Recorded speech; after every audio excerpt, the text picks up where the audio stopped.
네, 20대 여성의 집을 찾아가서 불법 촬영을 한 뒤에 전자발찌 끊고 도망갔던 50대 남성 A씨 경찰에 붙잡혔습니다. 네, 그런데 A씨는 4년 전에도 전자발찌를 끊고 해외로 도주한 전력이 있었습니다. 같은 인물이 두 번이나 전자발찌를 끊고 도망갔다는 점에서 보호관찰 대상자의 감시망이 허술하다는 지적이 나오고 있습니다. 관련해서 이은희 변호사와 이야기 나눠보겠습니다. 어서 오세요. 안녕하세요. 안녕하세요. 지난 19일에 성범죄 전력이 있는 50대 남성 A씨 불법 촬영한 후에 전자발찌 끊고 도망갔잖아요. 예, 그렇습니다. 네, 어떤 범죄를 저질렀고 어디서 잡혔습니까? 그 당시에 이제 그 사람이 대리기사 일 같은 걸 하고 있었고요. 자기가 이제 관련해서 업무 관련해서 알고 있던 이제 그 여성 대상으로 그 집에 이제 따라가서 침입해가지고 불법 촬영을 하던 중에 이제 이게 발각이 되면서 도주를 한 거예요. 네. 이제 그런 상황인데 그 사람은 당시 이미 여러 차례 성범죄 이력이 있었기 때문에 전자발찌 부착을 한 상황이었고 그 상황에서 이제 검거가 된 지금 그런 중입니다. 근데 이때 지금 이 사람이 과거에도 근데 전자발찌를 그 부착한 거를 자기가 이제 자르고 도망을 간 이력이 있었는데 이번에도 이제 한 번 그런 이력이 있고 이걸로 중하게 처벌되지 않았었기 때문에 네. 이번에도 훼손하고 도망을 간 거죠. 네, 이전에는 어떤 범죄들을 저질렀습니까? 이전에 이 사람의 이력을 보면은 이제 거의 인생의 대부분이 성범죄 이력으로 이제 도배되어 있는 직업이 성범죄인가라는 의문이 들 정도의 이런 사람이었는데요. 1990년에 이 사람이 강간죄를 저지릅니다. 그리고 복역을 장기간 하고 나왔는데 다시 2002년에 이제 특수 강도 이제 뭐 강간 이런 걸로 또 한 12년 삽니다. 그리고 나왔는데 전자발찌 부착하고 있는 상황에서도 이 사람이 이제 불법 촬영 같은 것들을 시도를 해요. 그래서 중간에 벌금도 또 받고요. 그리고 나서 이제 그 연락이 또 가니까 범죄를 계속 저질러요. 연락을 받으니까 아까 좀 전에 말씀드렸던 이 전자발찌를 찬 상태에서 이걸 훼손하고 이제 일본으로 도주를 합니다. 그리고 다시 태국으로 도주를 해요. 그래서 결국은 이제 한 7개월 정도가 지난 후에 송환이 돼서 이제 강제 송환돼서 오게 되는데 이때도 중하게 처벌받진 않았던 것으로 보입니다. 자, 전자발찌를 끊고 해외로 도피를 했습니다. 네. 이게 가능한 일입니까? 사실은 이제 원래는 가능하지 않아야 하는데 법규에는 이렇게 돼 있습니다. 이제 전자발찌 부착을 한 상태에서 훼손해도 안 되고 만약에 이 사람이 어디 해외를 가고 싶다 그러면 내가 어떤 목적으로 어떤 장소에 어떤 기간 동안 가겠다라는 걸 미리 이제 그 보호관찰관한테 신고하고 허가받아가지고 가도록 되어 있는데 지금 이런 부분들이 당시에 아마도 출입국 하는 이제 그 관리하는 쪽에 정보가 연결되어 있지 않았던 것으로 보입니다. 네. 그래서 그 당시에 이제 2018년 당시에 이 사람이 이제 서초 인근에서 그 1차 전자 장치를 끊고 도망을 간 다음에 인천공항에서 버려요. 나머지 장치도. 근데 이렇게 될 때까지 그리고 다시 출국장을 지나서 일본에 도착할 때까지 이게 뻥 비어버린 거죠. 네. 그래서 이런 유관부서 간의 협조 같은 것들도 굉장히 필요한 상황입니다. 인터폴의 적색 수배를 바로 하면 네. 예, 공조수사가 이루어질 텐데 네.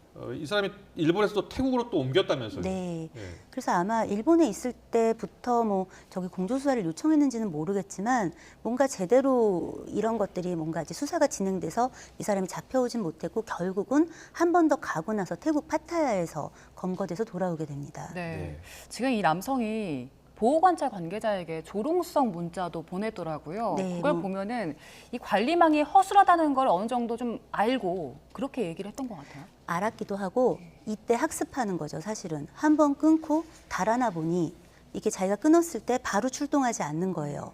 그리고 자기가 버리고 출국장으로 이렇게 나아갔는데 아무도 제지하지 않았잖아요. 그리고 자기가 도착해서 일본에서 다시 입국을 했을 거 아니에요. 이 절차 안에서 생각보다 이걸 끊고 달아나는 게 별일 아니라는 학습이 1차 되고 예. 네. 나중에 잡혀오고 나서 중하게 처벌되지 않았기 때문에 아 끊어봤자 차라리 원래 지었던 범죄 처벌받았던 것보다도 아주 미미하게 처벌받는구나라는 걸 알게 된 거예요. 그러니까 이번 같은 상황이 있었을 때 전자발찌를 이제 이렇게 절단하고 도망가는 건 이제 아주 쉬운 일이 된 것이죠. 그렇군요. 예. 자, 전자발찌를 착용시키는 이유 중에 하나는 중한 범죄를 저질렀고 앞으로도 범죄를 저지를 가능성 때문 아니겠습니까? 예, 그렇습니다. 그다음에 우리는 현행 법규상 만약에 전자발찌를 끊게 되면 어떤 처벌을 받게 됩니까? 현행 법규상은 7년 이하의 징역 또는 2천만 원 이하의 벌금에 처해지도록 되어 있는데 문제는 뭐냐면 이 법이 시행되고 난 이후로 이제 1년에 10건에서 20건 정도의 전자발찌를 이제 자발적으로 훼손하는 범죄가 계속 일어나요. 예. 그런데 이 사람들에 대해서 1년 이상의 징역으로 그 처벌된 이력이 지금 없습니다. 그래서 이런 부분들 법은 만들어 놓고 제대로 적용하고 있는가, 이 법의 취지대로 운용되고 있는가를 꼭 돌아보아야 한다라는 말씀을 드리고 싶습니다. 네. 1년에 전자발찌를 훼손하는 범죄가 10건에서 20건 정도 네. 된다면 이게 재범으로 이어질 가능성도 좀 있는 거잖아요. 거의 성범죄 같은 경우는 재범률이 높기 때문에 원래 재범률이 높은 범죄이기도 하고요. 전자발찌 부착을 명하는 이유 자체가 네. 재범 우려가 높기 때문입니다. 이걸 관리 감독하고 싶은 거죠. 그런데 막상 부착은 시켜놨는데 현재 상황이 관리 인력이 턱없이 부족합니다. 그래서 현재 전자발찌 부착 관리 대상자는 10,000명이 넘어가는 상황인데 이걸 이제 운용하고 관리해야 되는 인력은 턱없이 부족해서 1인당 관리 인력이 17.3명이라고 해요. 통계를 내보면. 네. 사실상 이걸 제대로 관리할 수 있을까 생각해보면 사실은 좀 어려운 부분이 있다라는 생각이 듭니다. 그럼 제대로 관리하려면 한 명이 몇 명 정도를 맡아야 됩니까? 제가 볼 때는 10명 이내여야 된다라는 생각이 들고요. 지금 같은 경우는 사실상 자발적으로 이제 스스로 신고해 오거나 연락을 해오는 것들 이외에는 뭔가 작동하기가 어려운 거죠. 그냥 그 자기가 관리하고 있는 사람들이 뭐 이제 서류로 보고하거나 구두로 인폼해 오면 그걸 받고 그냥 이제 보고하고 이런 수준인 거지. 적극적으로 이 사람들이 좀 어디를 어떻게 돌아다니고 있고 현재 이제 좀 그 관리되어야 되는 영역을 침범하고 있는가가 제대로 구현되기는 어려운 상황. 그러니까 17.3명은 턱없이 많은 숫자다라고 생각하시면 됩니다. 그렇군요. 알겠습니다. 지금 매년 전자발찌를 몇 명이 차고 있는지 저희가 그래픽으로 보여드렸었는데요. 지금 10,000명 가까이 되는 것 같고요. 네.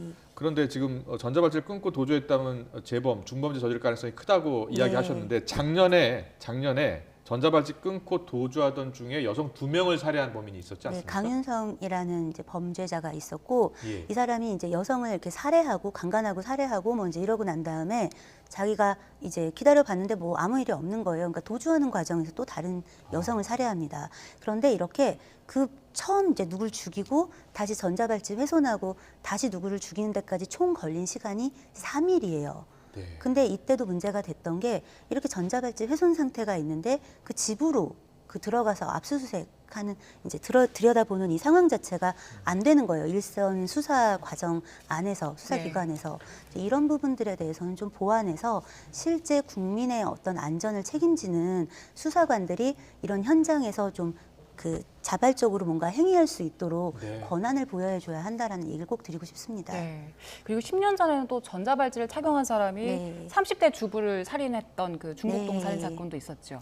이번에 대법원에서 국가의 책임이 있다, 배상을 해줘야 된다라는 이제 판결이 나왔고 그랬군요. 너무 예. 잘된 사건이라고 생각합니다. 그러니까 사건 자체는 비극이고 예. 되게 마음이 아프지만 이 사건이 되게 10년이 넘는 기간 동안 국가의 책임을 물어왔지만 잘 되지 않다가 국가가 배상을 해야 된다. 네, 대법원에서 책임이 있다라고 했는데 그 이유도 그 당시 그 범죄자가 원래 전자발찌를 차고 있는 상태에서 누군가를 강간했어요. 예. 그리고 기다려봤는데 한 2주 동안 아무 문제가 없는 거예요.